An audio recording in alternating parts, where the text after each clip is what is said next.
Então, vamos à apresentação do seminário sobre direito de representação. Vocês têm 20 minutos a partir de agora. Vamos começar a apresentação sobre direito de representação.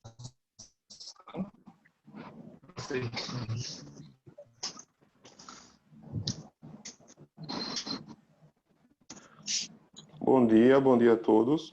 Todos me ouvem bem? Escuto bem. Ok. O tema tratado de hoje será o direito de representação.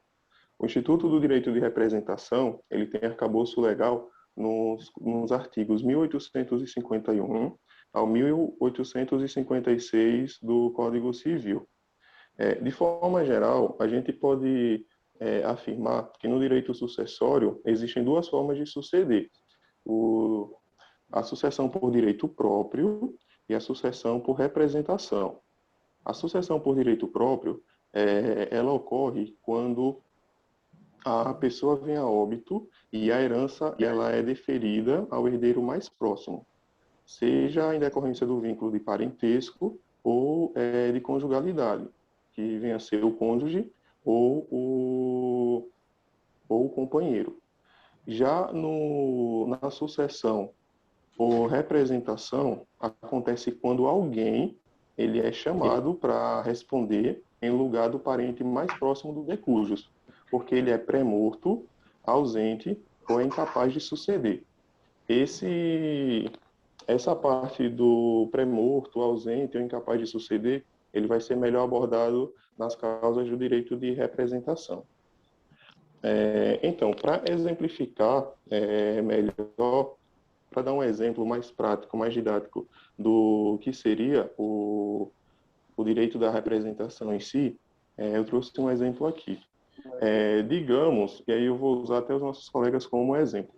Digamos que eu, Igor, eu tenho 2 filhos, o Iago e o outro filho é o Guilherme.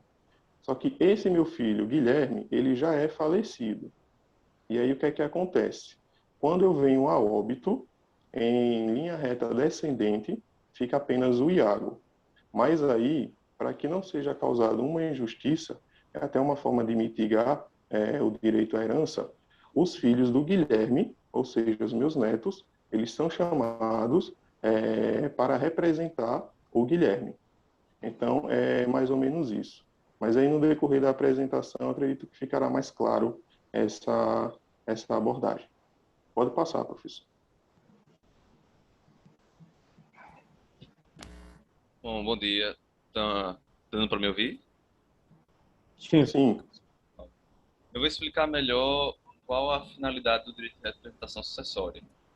O Clovis Bevilacqua, ele tem um conceito que é: a representação sucessória é um benefício da lei em virtude do qual os descendentes de uma pessoa falecida são chamados a substituí-la na sua qualidade de herdeira legítima, considerando-se do mesmo grau que a representa, e exercendo em sua plenitude o direito hereditário que esta competia. Ou seja, seguindo o exemplo que o Igor acabou de dar. Imagina um homem que tem filhos e esse homem morre deixando uma herança. E que um desses herdeiros ele não possa comparecer, porque ele está pré-morto, ele é ausente ou qualquer outra das situações que serão melhor explicadas adiante. Os herdeiros desse herdeiro, por assim dizer, são chamados à linha sucessória para ocupar o lugar desse, dividindo entre eles o direito a que esse era devido. Imagina a situação de que a parte que era devida a esse herdeiro seria R$50, e ele tem 5 filhos. Cada um dos filhos iria receber uma parte igual desses R$50, iria ser dividido igualmente entre eles. Ou seja, a finalidade do direito de representação é garantir que os parentes próximos de um herdeiro possam representar o mesmo, caso ele não possa participar da sucessão. Pode passar, professor. Pode passar de novo.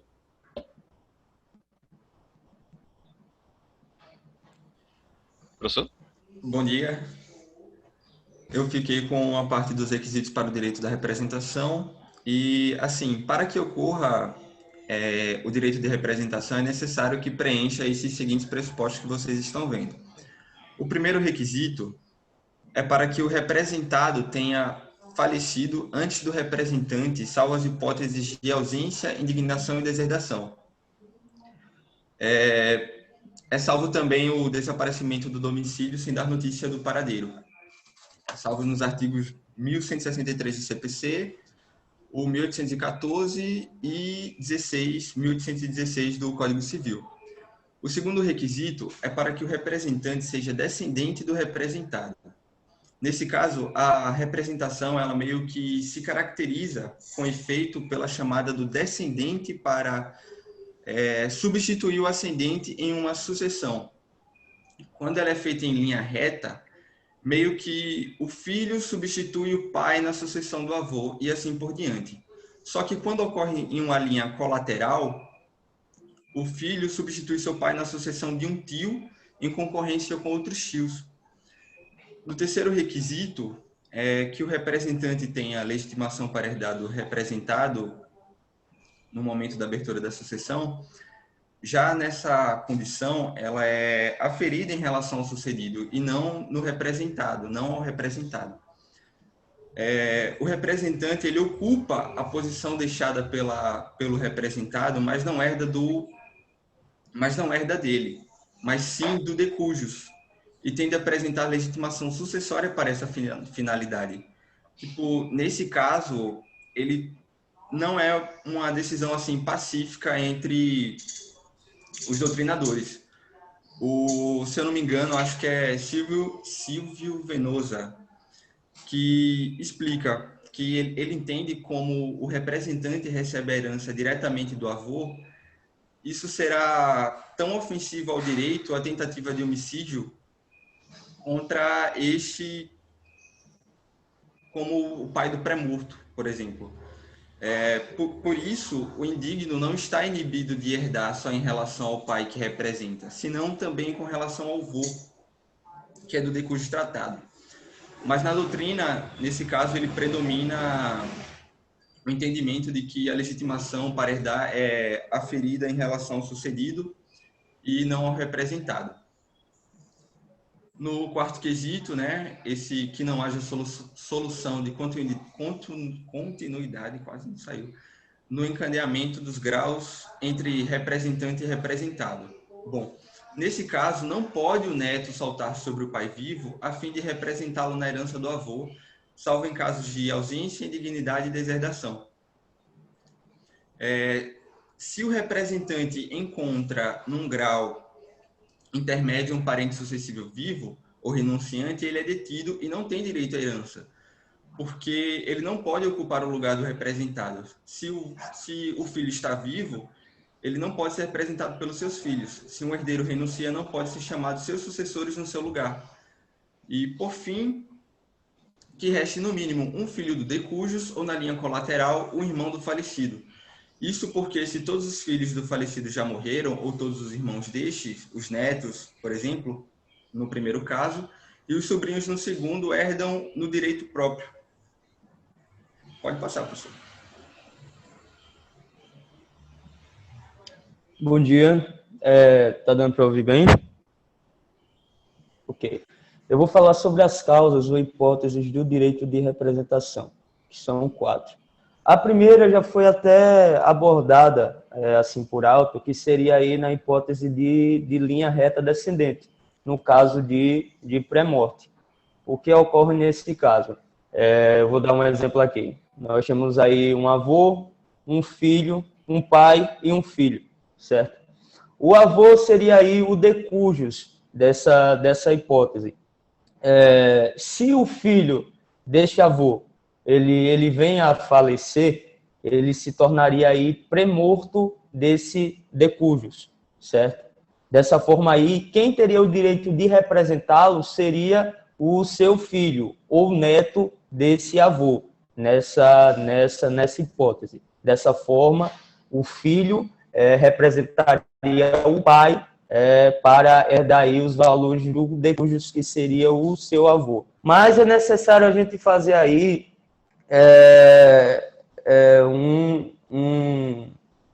um salvo quanto a essa situação, porque há uma crítica do Washington Barros de Monteiro quanto a essa nomenclatura de representação para a hipótese de pré-morte. Para ele, a melhor forma de nomenclar essa hipótese seria a de substituição e não representação. Haja vista que esse pré-morto aí estaria falecido. E o representante, que nesse caso a gente tem aí como essa nomenclatura de representante, ele estaria, na verdade, substituindo o pré-morto nessa hipótese aí de herdar a herança do seu avô. Então, o Washington, ele critica essa nomenclatura. Para ele, a nomenclatura correta para esse caso seria de substituição e não aí de representação. Algo que é necessário também a gente aqui pautar é que os representantes, eles não vão herdar por cabeça, ou seja, eles não vão herdar por direito próprio, mas eles aí irão herdar por estirpe. Ora, se nós temos aí um decujus que tinha R$1 milhão de herança, e ele tinha 2 filhos, e um desse é pré-morto, e esse pré-morto tem 2 filhos, o primeiro filho que se encontra vivo herdaria R$500 mil, e os netos dele, os 2 netos dele, herdaria por estirpe, cada um R$25 mil. Então, nós temos essa diferenciação. As pessoas que herdam por direito próprio, elas herdam por cabeça, e as pessoas que herdam por representação, elas vão herdar por estirpe. Esse aí é a nossa primeira hipótese, o primeiro caso para representação. A segunda seria na linha colateral, que já foi assim mencionado aqui na apresentação, que ocorre quando os irmãos concorrem com os sobrinhos. Esta linha de pensamento aí, essa hipótese está pautada no artigo 1853 da Lei 10.406. Como eu estou com ela aqui, eu vou ler rapidinho. Diz assim o artigo: na linha transversal ou colateral, somente se dá o direito de representação em favor dos filhos do irmão do falecido, quando com irmãos destes concorrem. O que ocorre aí nessa situação? A primeira coisa que nós devemos tratar é que este é o único caso de representação na linha colateral. Os demais casos são na linha descendente, são na linha reta. Este é o único caso de representação na linha colateral. O que acontece? Falecendo um irmão sem descendente, ou ascendente ou cônjuge, o patrimônio ele será aí dividido entre seus irmãos, que são os seus colaterais. Como essa sucessão ela ocorre entre irmãos, caso um desses irmãos aí seja pré-morto, os filhos dele poderão representá-lo. Então, dessa forma aí, os filhos dele iriam concorrer com os seus irmãos, ou seja, os sobrinhos estariam concorrendo com os seus tios. Eu vou dar um exemplo. Nós temos aí um decujus, ele não tinha descendente, não tinha ascendente e não tinha cônjuge, mas ele possuía 3 irmãos, certo? Ele deixa aí um valor de R$750 mil, por exemplo. Um desses irmãos dele é pré-morto, certo? Como um desses irmãos dele é pré-morto, quem aí passaria a representar esse pré-morto seriam os seus filhos. Ou seja, nessa hipótese, os 2 irmãos dele, cada um receberia R$25 mil, e os 2 sobrinhos deles, cada um aí receberia R$175 mil por estirpe. Dessa forma, nessa hipótese de coletariedade, os sobrinhos concorreriam com os irmãos do decujus. Vamos agora para a terceira hipótese. A terceira hipótese que nós temos aí é a de indignidade ou deserdação do herdeiro. Ela está pautada aí no artigo 1816, também da Lei 10.406 de 2002. Vou ler ela aqui rapidinho. Ela diz assim: são pessoais os efeitos da exclusão. Os descendentes do herdeiro excluído sucedem como se ele morto fosse antes da abertura da sucessão. As hipóteses aí de indignidade, elas se encontram no artigo 1814. E as de deserdação, no artigo 1814 também, e no 1962 e 1973. Eu só quero dar uma diferenciação aqui entre as duas para a gente continuar. No caso da indignidade, ela vai ser um ato reconhecido mediante uma ação de indignidade própria, certo? que está lá prevista no artigo 1185 do Código Civil. Agora, o caso de desertação em específico, ele se manifesta por ato da vontade própria do autor da herança. Isso ocorre por meio do testamento. Logo, somente o autor da herança, ele pode deserdar. Ninguém mais, a não ser o autor da herança, ele pode deserdar. O que acontece na deserdação e na indignação? Ela tem aí uma grande diferenciação quanto à renúncia. Porque quando o herdeiro ele renuncia, eu vou falar aí na quarta hipótese, ele é considerado para o direito civil como se nunca tivesse existido ou nunca tivesse sido herdeiro. Já o indigno, ao contrário, ou o deserdado, ele é tido como um pré-morto, como aí o primeiro caso que a gente verificou.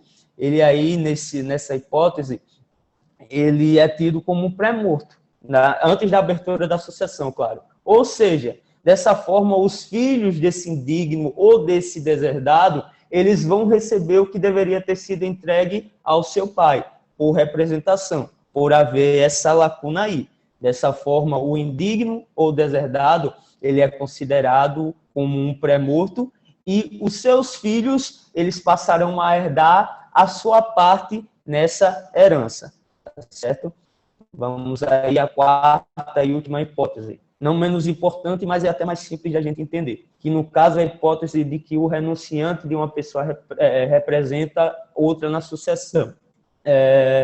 Essa hipótese ela está lá pautada no artigo 1856 da Lei 10.406. Como é pequenininho, eu vou ler aqui rapidinho. Diz assim: o renunciante à herança de uma pessoa poderá representá-la na sucessão de outra. Vamos ver aí. Primeiramente, essa renúncia que o artigo ele está falando, ela objetivamente tem que ser expressa, certo? Há duas formas aí dela ser expressa. A primeira seria por um instrumento público, ou seja, uma escritura de renúncia no cartório de notas, por exemplo. E a segunda forma de expressar essa renúncia seria realmente por um termo judicial. Então, primeiramente, essa renúncia ela tem que ser expressa. Como a gente já sabe que o renunciante ele é considerado como se não existisse, como se nunca tivesse sido herdeiro, o que ocorre? Eu vou ter que dar um exemplo para ficar melhor o entendimento. Nós temos aí um avô, que seria o decujus nessa situação, um pai e um filho. Esse filho, ele vem a renunciar à herança do seu pai, certo? Ele renuncia à herança do seu pai, dessa forma, para o direito civil, ele nunca foi considerado herdeiro. Perfeito? E o que acontece? Esse pai, ele acaba falecendo. Esse filho que renunciou à herança do seu pai, ele não vai ter direito nenhum nessa herança. É cabível isso porque ele renunciou à herança. Porém, passa-se 2 anos e o avô desse filho que renunciou à herança do seu pai, ele também vem a falecer. Dessa forma, o pai que já havia falecido, ele se torna um pré-morto nessa relação, em relação ao decujus. Então, o filho, que seria o neto do decujus, ele passa a representar o seu pai na herança do seu avô. Por quê? Porque a partir do momento que ele renunciou apenas o direito à herança do seu pai, mas não renunciou o direito à herança do seu avô. Dessa forma, ele pode representar o seu pai, que é pré-morto, na herança do seu avô, mesmo tendo renunciado à herança do seu próprio pai. Então, essas aí são as 4 hipóteses para a representação no direito civil. É bom ressaltar aí que isso ocorre apenas na sucessão legítima, certo? Que é uma exceção. A representação é uma exceção. E ela só pode ocorrer na sucessão legítima, não na sucessão esqueci agora a palavra. Testamentária. É isso, professor.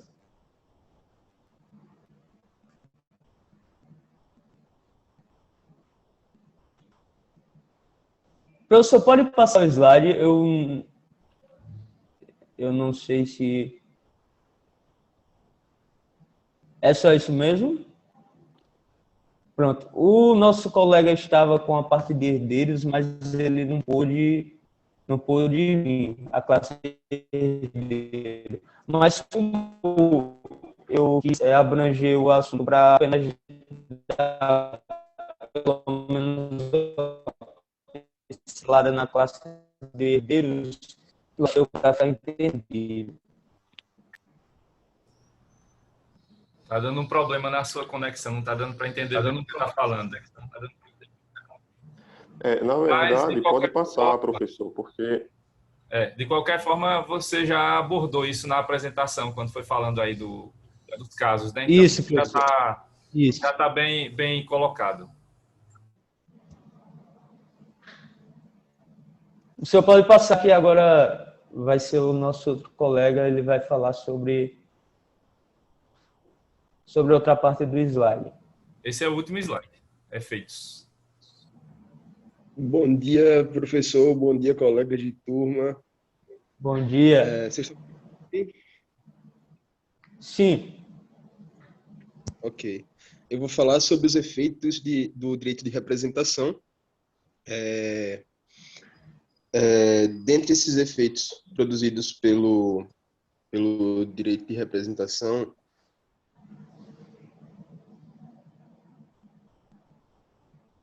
Eu acho que a conexão caiu. um deles... A minha?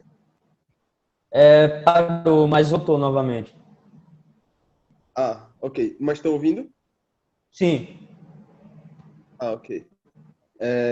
O representante alocado no lugar do representado, ele herda exatamente o que a ele caberia se vivo estivesse e sucedesse, possibilitando ao representante a participação em uma herança da qual seria excluído.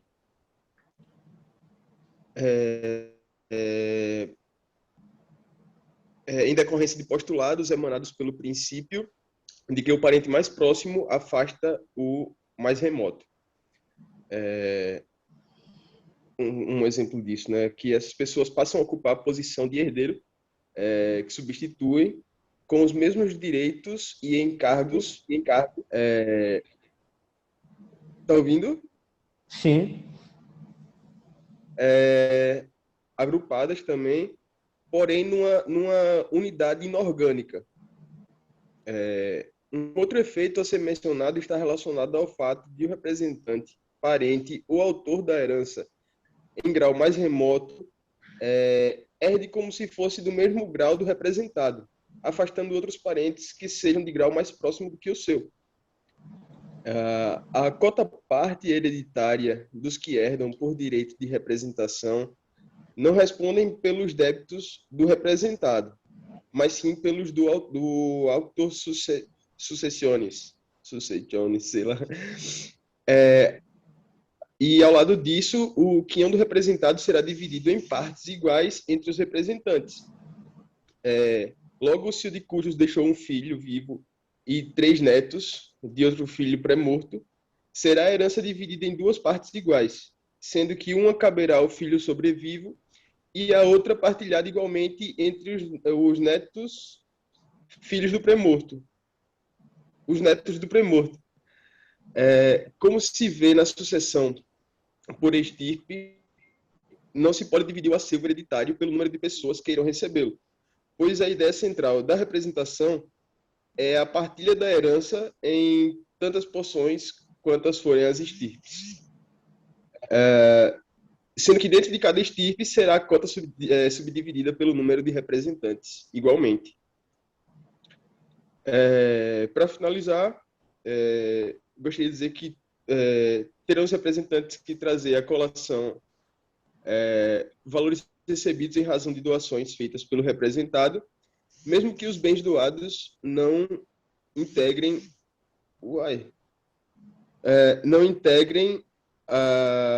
só um momentinho, travou aqui. Estão me ouvindo? Sim. Não integrem a herança e, embora não tenha recebido pessoalmente do autor da herança nenhuma liberalidade. Permitido ao renunciante da herança de uma pessoa representá-la na sucessão de outra. Logo, se um dos filhos do autor da herança repudiar a herança, seus descendentes não herdarão por representação. Eis que o renunciante é tido como estranho à herança. Todavia, o renunciante poderá representar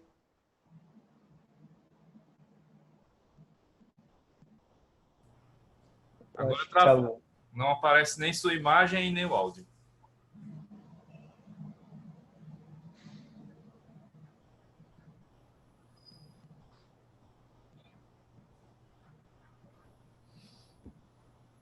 Tentar o de cujos na seção de terceira pessoa.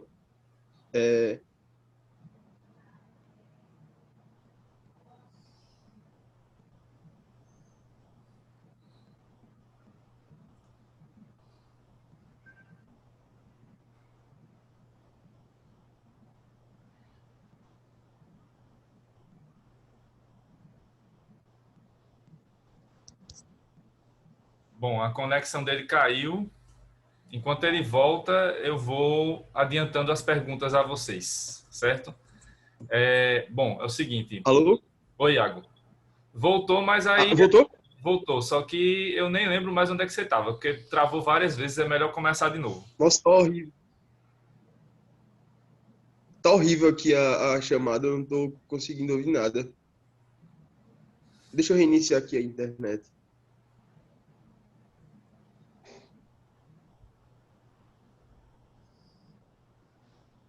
Bom, a apresentação em geral foi boa, os slides estão legais, só tem uma parte que eu vou ressaltar aí dentro dos slides, porque tem uma observação a ser feita, que é preciso tomar cuidado com essa questão. Bom, eu vou para as perguntas e aí o Iago depois apresenta a parte dele. Faltou pouco para ele terminar e volta depois. Pela ordem aqui de apresentação, já vou mudar um pouco, porque teve 2 alunos que falaram coisas bem parecidas, que foram o Igor e o Guilherme. O Guilherme está aí também ou caiu também? Cadê o Guilherme?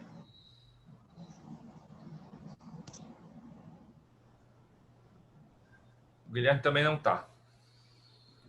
Hoje a conexão está difícil. Então, eu vou passar para o Miqueias. Miqueias, você citou durante a apresentação a observação que o Washington de Barros Monteiro fez, né, em relação ao termo, né, direito de representação, que seria incorreto e que deveria ser usado outro termo, né, que seria substituição, no lugar de direito de representação.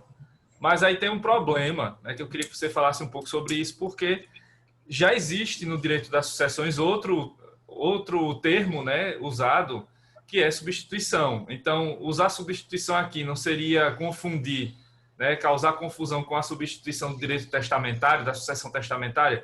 O que é que diferencia as duas, né, e por que deveríamos usar esse termo substituição aqui também no direito das sucessões na parte legítima?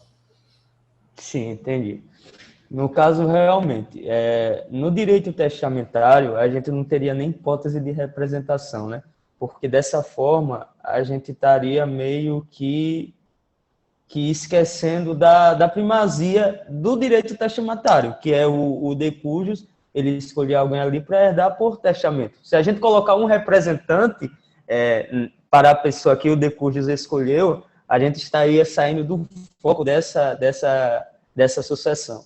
Mas realmente eu entendo o que o senhor expressou, que realmente ficaria algo ambíguo, né? A gente falar aí de uma substituição que já há no direito testamentário e a gente aqui também falar sobre essa substituição no direito de representação. Realmente eu entendo.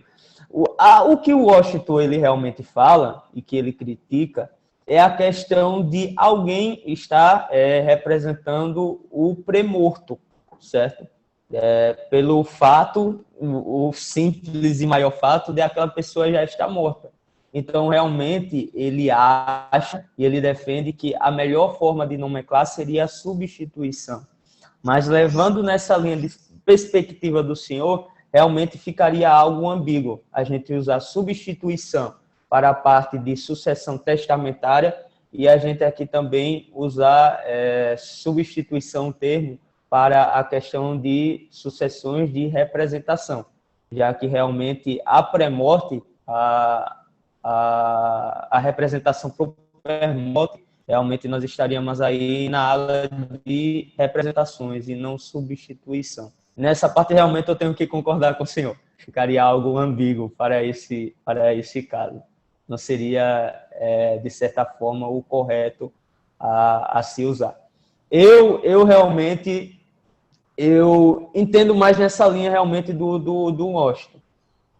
Se nós vamos pegar apenas o caso em específico, essa parte ficaria melhor usar a questão da substituição. Porém, como nesse direito a gente não tem apenas a sucessão por sucessão legítima, mas também temos a sucessão testamentária, o melhor realmente seria continuar com esse termo representação, para não haver ambiguidade entre essas duas hipóteses de herdação de herança. Enquanto não vem um termo melhor, ainda continua esse, né? Apesar da sua... Exatamente.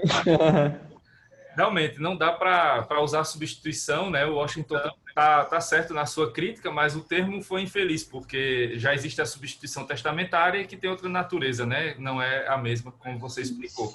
O mais correto seria usar a coisa mais simples, dizer, olha, é direito aqui de herança direto. A pessoa está herdando aqui diretamente. Já que não tem aquele herdeiro da classe mais próxima, então vai herdar o da classe mais remota. Pronto, né? E isso é decorrência ali das regras sucessórias. E pronto. Mas ainda se convenciona usar direito de representação, mesmo que também, né, seja um termo errado, porque aqui ninguém está representando o outro, na verdade está herdando mesmo no lugar da outra pessoa. Aí acaba que não tem para onde correr, né? Aqui, se você segue com esse termo, continua sendo ambíguo. Se vai para a substituição, vai confundir ainda mais. Então teria que se inventar outro termo, ou então simplesmente usar, olha, está herdando diretamente e pronto. Seria o melhor.